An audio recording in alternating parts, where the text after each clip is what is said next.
Bienvenue sur Valentin Finance. Bienvenue sur Valentin Finance. Aujourd'hui, on va parler de l'action Hermès.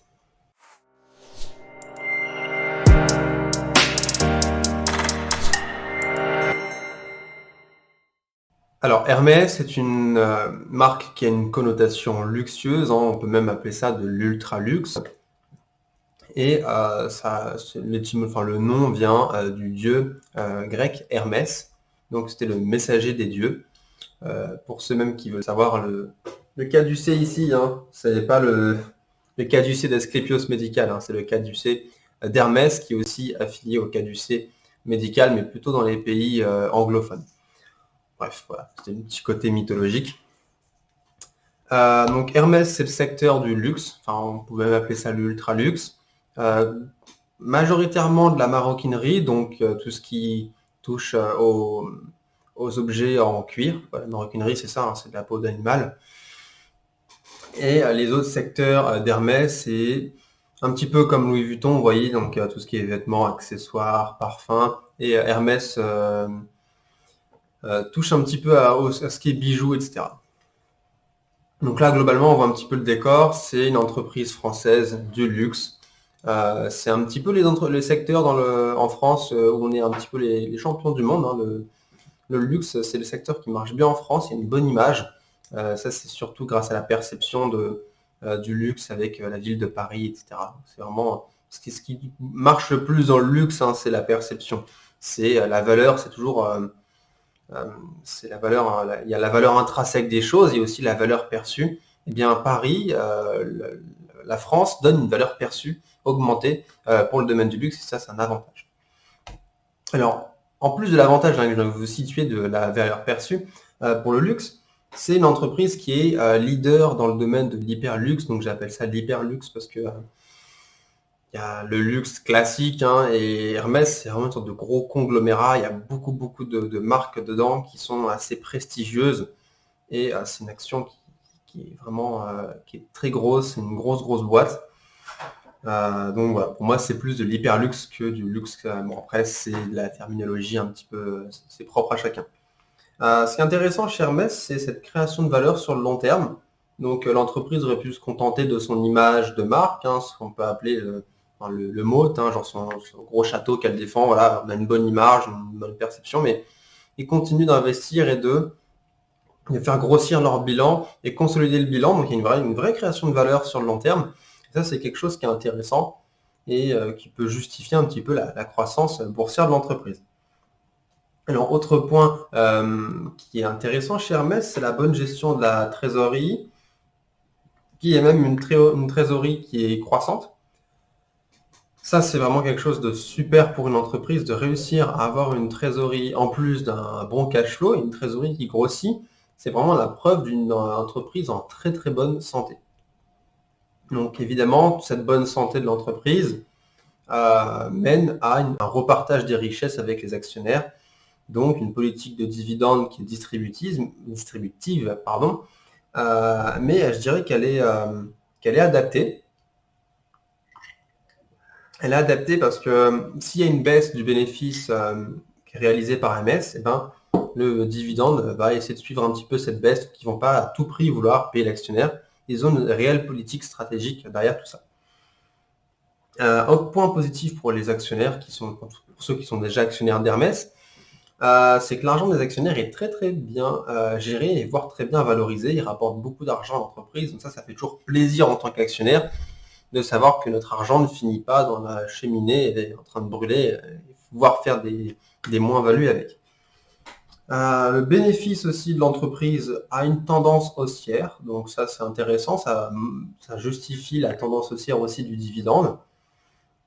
Donc là, on voit dans sa globalité que le bilan, l'entreprise, le secteur, etc., tout porte à montrer que l'entreprise est solide, elle vaut le coup, etc. Alors, il y a quelques inconvénients à cette société. Déjà, le prix, c'est à peu près 800 € l'action.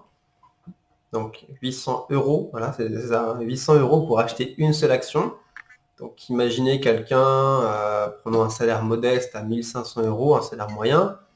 800 €, il faudra beaucoup de mois pour mettre 800 € en bourse pour acheter une seule valeur. Ce qui fait que quelqu'un qui n'a pas beaucoup de capital, imaginez qu'il met 6 mois à acheter une action, pour lui, la diversification, etc., c'est pas terrible. Donc, c'est plutôt des gens qui ont de l'argent qui vont mettre dans Hermès ou des gros fonds d'investissement, mais il y a très peu de petits porteurs qui vont sur Hermès, ou alors ils ont une confiance absolue en l'entreprise et dans la croissance, en tout cas du prix de l'action.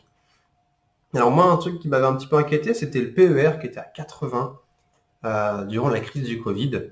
C'est-à-dire que même quand tout va mal, que l'économie est à l'arrêt et qu'il y a une baisse des bénéfices, eh bien, les gens continuent à acheter massivement l'entreprise et faire monter les cours, et ça écarte encore plus le différentiel entre la réalité du bilan de la société et les prix. C'est-à-dire que déjà de base, la société, entre sa vraie valeur et son prix, il y a une décorrélation qui est assez grosse. Donc, là, vous pouvez deviner, hein, elle est surcotée. Hein. Donc, il y a une décorrélation qui est assez énorme. Et cette décorrélation a continué, s'est creusée encore plus durant le Covid. Donc ça montre... Alors, c'est un inconvénient déjà, parce que bon, en termes de bilan, c'est un peu incohérent. Mais d'un côté, ça prouve une réelle confiance en fait dans la société. C'est-à-dire que quand on investit en bourse, lire les bilans, etc., ça fait pas tout. En général, ça représente à peine 20-30% du bilan, enfin du prix de l'action. Il y a très peu de gens qui analysent au final, finalement, les bilans des sociétés, etc. Il y a beaucoup de gens qui sont plus dans l'achat, soit par rapport aux news que vous avez aux infos, soit par rapport à l'idéologie. Cette action, cette entreprise est bien, j'achète, ou alors ce PDG, qu'on peut voir avec Elon Musk, ce PDG est génial, j'achète du Tesla, alors que l'entreprise faisait des pertes chaque année, et l'action montait à un point d'avoir quasiment dépassé toutes les capitalisations des marchés automobiles. Donc il y a quand même cette folie un petit peu boursière qui prédomine, qui peut durer sur des longues périodes parfois, qui des fois ne cesse pas si la société continue de ne pas décevoir. Mais voilà, ce petit PER à 80, il va pas rester à 80 longtemps, il va retourner entre 30 et 50, comme Hermès a l'habitude de faire, mais même là, ça reste quand même assez élevé. Après, le PER, c'est ce que vous regardez en un coup d'œil, hein. Ça ne va rien vous indiquer concrètement sur votre avis par rapport à une société, mais c'est un petit indicatif quand même qui donne une idée de ce qui se passe en fait sur l'action. D'ailleurs, cette survalorisation de l'entreprise Hermès, malgré leur politique de dividendes, mène à un rendement en termes de dividendes qui est proche en fait du livret A. Alors, je ne dis pas que Hermès a un rendement de livret A, doucement, pas du tout. C'est même une action qui surpasse les marchés. Mais en fait, si vous achetez pour avoir du cash, faire une retraite ou avoir du rendement, eh bien, le bénéfice sur Hermès, il se fera à la revente, en fait, tout simplement, parce que maintenant, par rapport à la croissance qu'elle opère sur les marchés, c'est plus une valeur de croissance. Et les valeurs de croissance pour l'investissement long terme, si c'est possible, mais moi j'ai du mal à voir une action qui, par exemple, dans 30 ans, Hermès qui continue à monter. C'est-à-dire que dans 30 ans, si elle continue à monter à cette vitesse, j'ai du mal à voir Hermès à 5 000 ou 6 000 euros l'action. Donc voilà, c'est juste une question d'appétence au risque, une question de façon d'investir.